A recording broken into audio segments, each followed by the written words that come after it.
Kita balik informasi lainnya, pemirsa. Kementerian Transmigrasi menyerahkan lebih dari 400 sertifikat hak milik lahan bagi transmigrasi di Kabupaten Muna, Sulawesi Tenggara. Sebelumnya, warga transmigran di Kabupaten Muna harus menunggu hingga 16 tahun untuk mendapatkan sertifikat lahan yang mereka tempati. Menteri Transmigrasi Iftitah Sulaiman Suryanegara menyerahkan 402 sertifikat untuk warga transmigrasi di kawasan Mutiara Kabupaten Muna, Sulawesi Tenggara.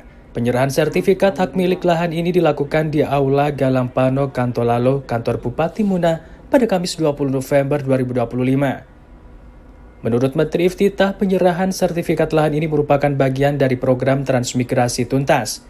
Program ini merupakan komitmen pemerintahan Presiden Prabowo untuk menyelesaikan persoalan legalitas lahan transmigrasi secara tuntas, cepat, dan responsif terhadap masyarakat.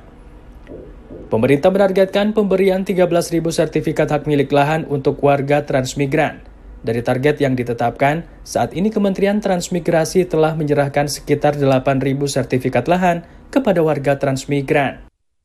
Sebagai bagian dari program transmigrasi tuntas atau Trans-Tuntas, kami dari Kementerian Transmigrasi menyerahkan SHM, sertifikat hak milik yang seharusnya menjadi haknya para transmigran.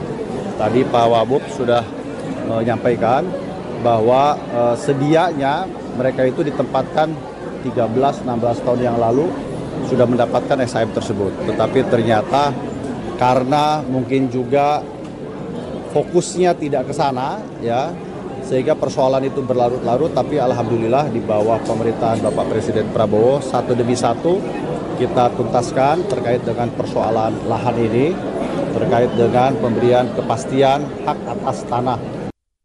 Sementara itu, Wakil Bupati Kabupaten Muna, Laude Asrafil, mengungkapkan penyerahan sertifikat ini dinanti selama sekitar 16 tahun oleh warga transmigran di Kabupaten Muna.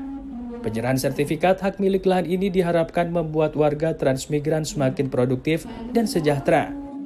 Menerima sertifikat hari ini Bapak Menteri, mereka sudah menanti selama 13 tahun sertifikat karena banyak masalah-masalah yang ada di desa, wilayah pemukiman transmigrasi, sehingga pada tahun ini baru bisa mereka menunggu 13 tahun baru bisa mereka menerima sertifikat. Termasuk daerah Matempura, itu mereka menunggu kurang lebih 16 tahun Pak Menteri. Karena tadi juga terlalu banyak masalah-masalah, sehingga alhamdulillah di kepemimpinan Bapak selaku Menteri Transmigrasi hari ini semua masalah-masalah yang ada di wilayah transmigrasi itu bisa terselesaikan dengan baik. Sudah ada SK HPL, hak pengelolaan atas nama Kementerian Koperasi. Kawasan transmigrasi Mutiara di Kabupaten Muna ini memiliki 7 titik yang tersebar di 5 kecamatan, yakni Maligano, Rokorumba, Pasir Putih, dan Kecamatan Batu Barat. Total ada sebanyak 25 desa dalam kawasan Mutiara. Luas wilayah transmigrasi di Kabupaten Muna sendiri seluas 30.578 hektar.